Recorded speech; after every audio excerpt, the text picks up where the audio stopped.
Hey everybody, this is Ed from Flipping Philly. Wanted to post a video of how rent-to-own programs work, how they should work, and how they should not work. Posted one on Saturday.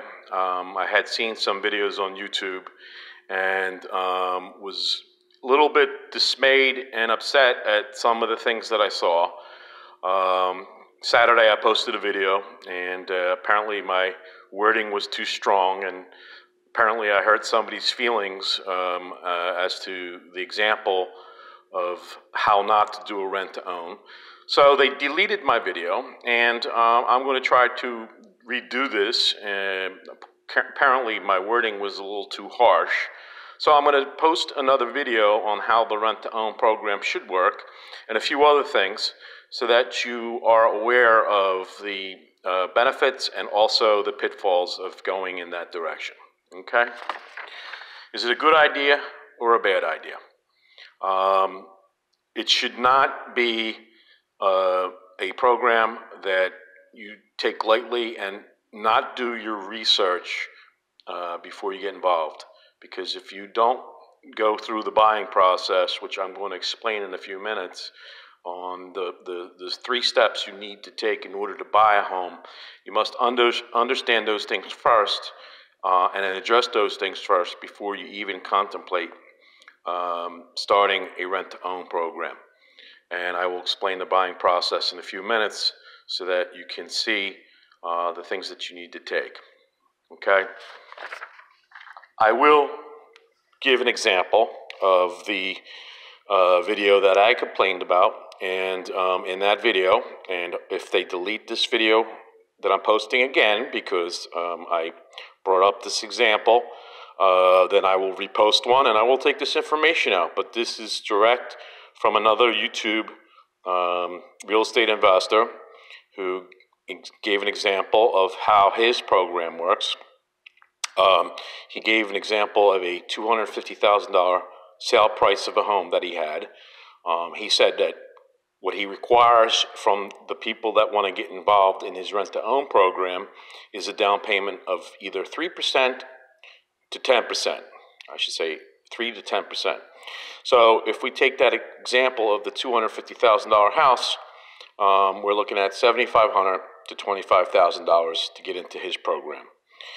The problem that I have with rent-to-own programs that are out there is many of the monies that you give not only as a down payment, but some rent-to-own programs will charge an additional amount of money on top of the monthly rent that is non-refundable as well. And there's so many factors that can go into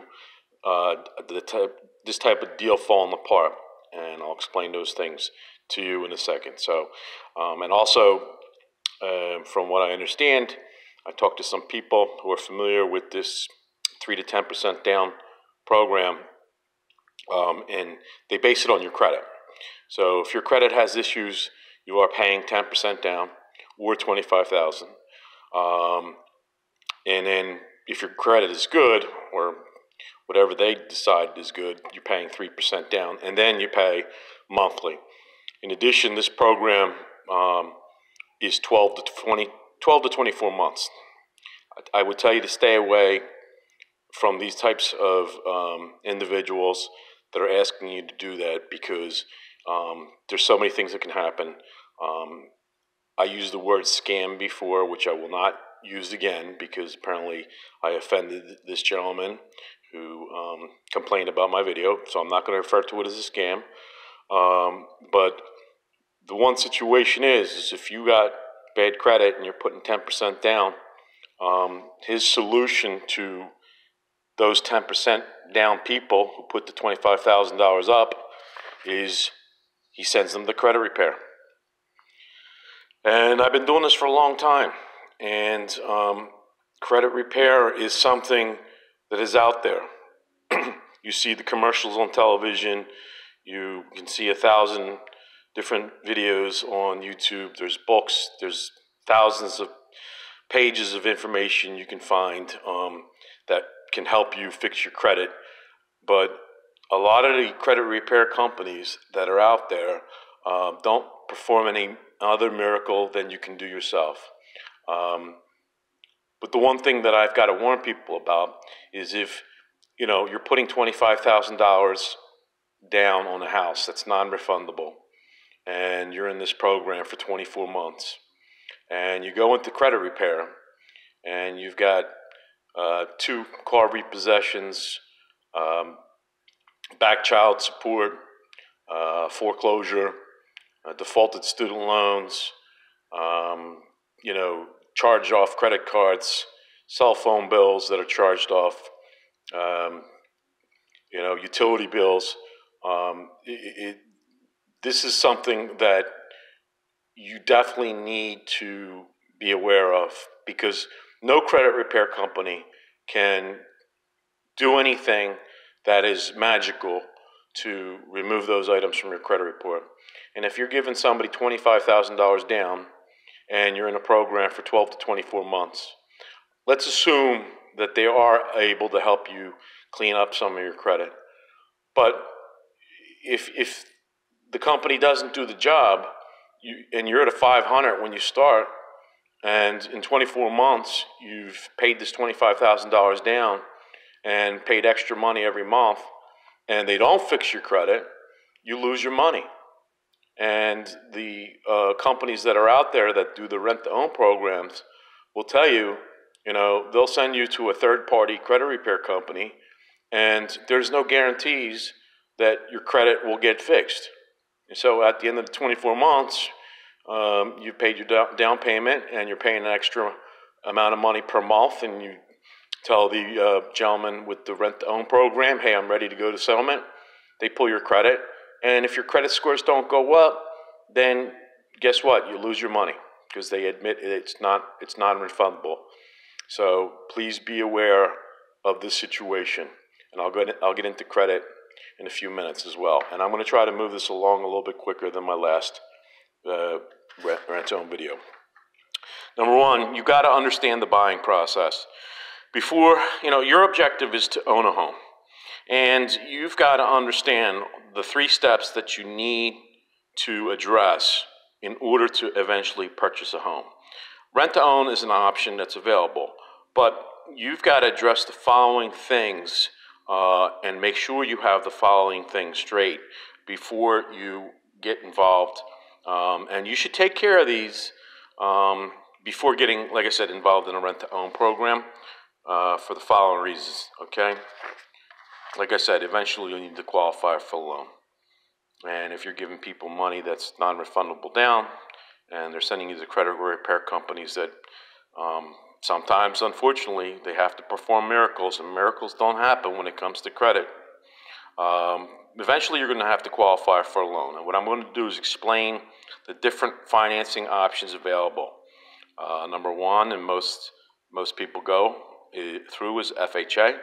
Second is VA, and the third is conventional, with 95% of the people going number 1 and number 2. And I'm going to explain both those financing options so that you know the buying process.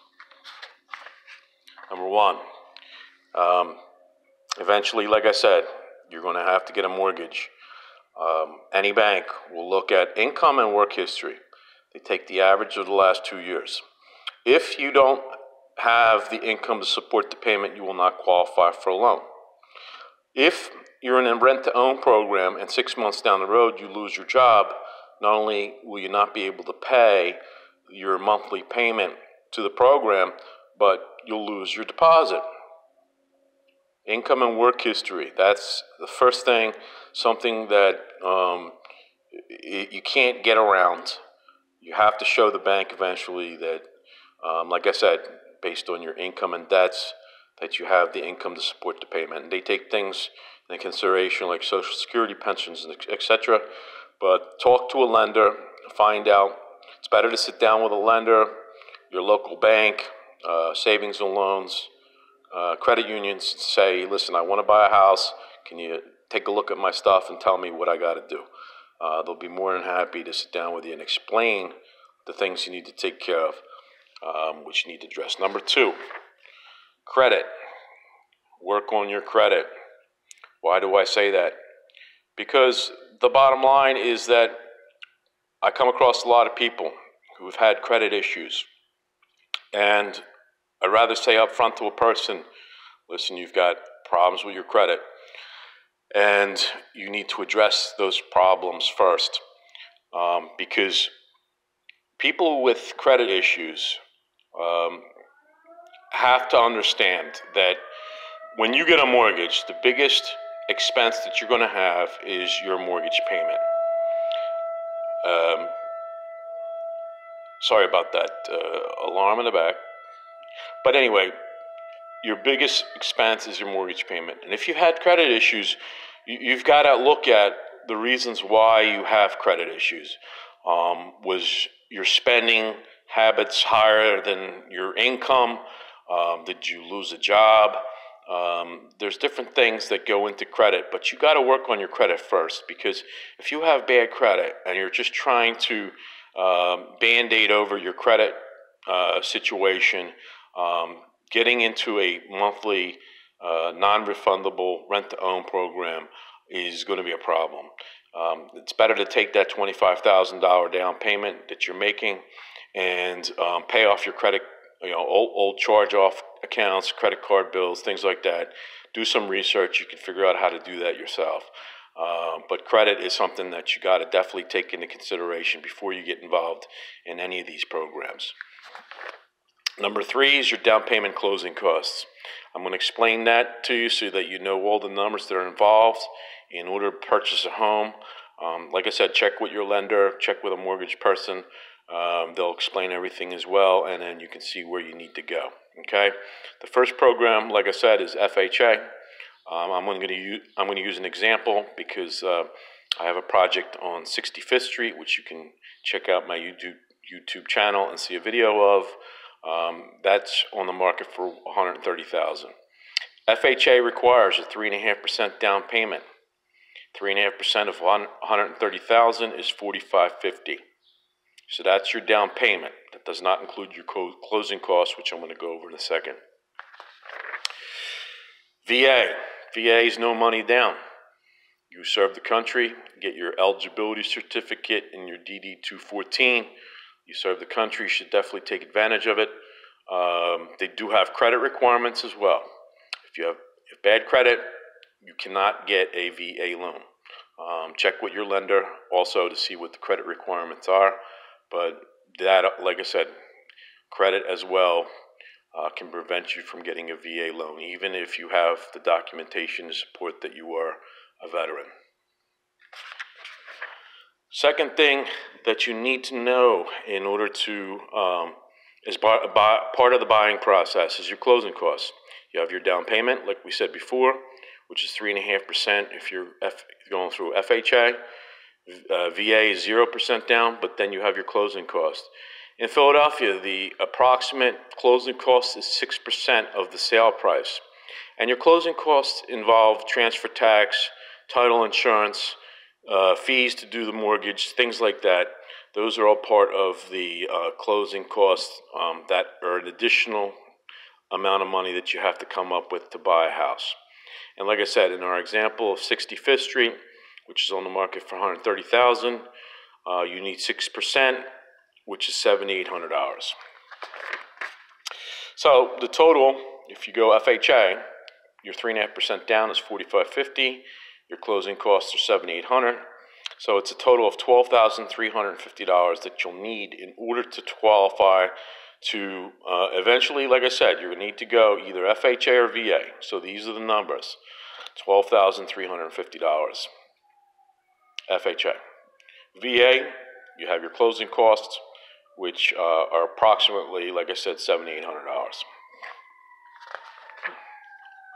To recap, 3.5%, $45.50. You're down. Closing cost is $7,800. Total $12,350. But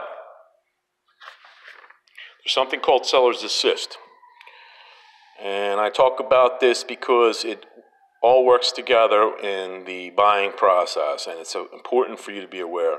Whether you buy a house through me or whether you get a house through somebody on the market, there is something called seller's assist. Most lenders Most mortgage companies will explain this to you, but FHA guidelines allow a seller to contribute up to 6% of the sale price in order to help pay your closing costs.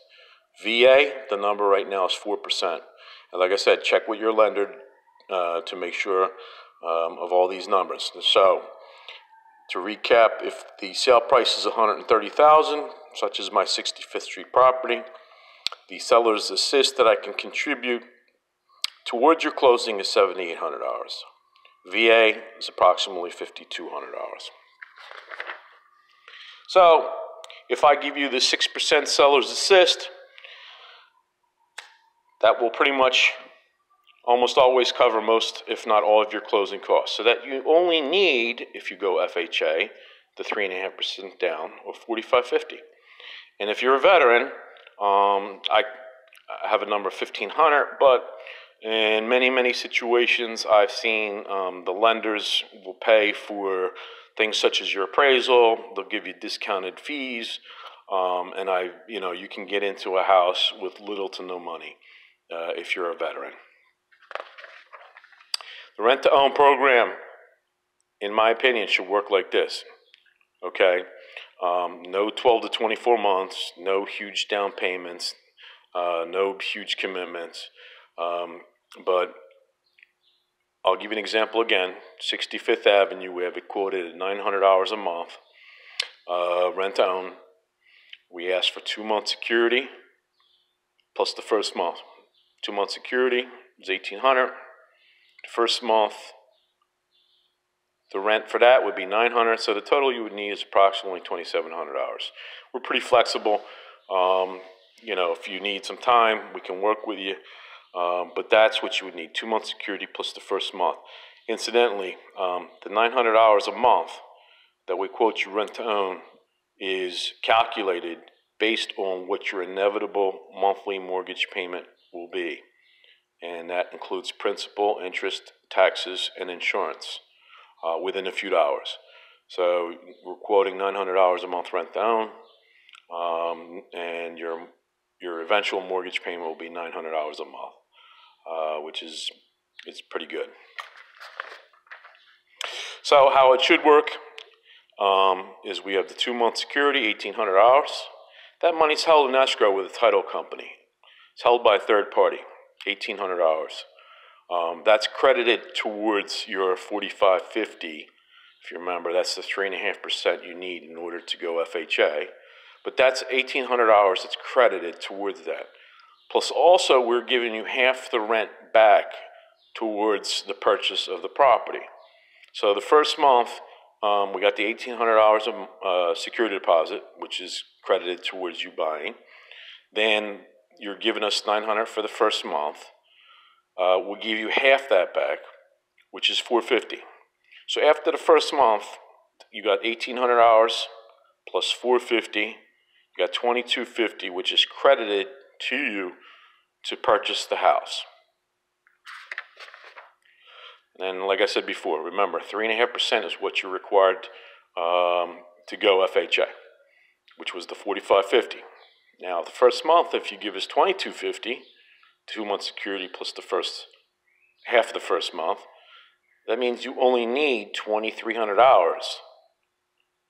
That's the balance to get to the $4,550. And people say, how long does it take? 12 to 24 months? No, it should not take 12 to 24 months. Because if we're giving you half the rent of $450 and your balance was $2,300, it only takes 4 to 5 months to get to the balance of $2,300.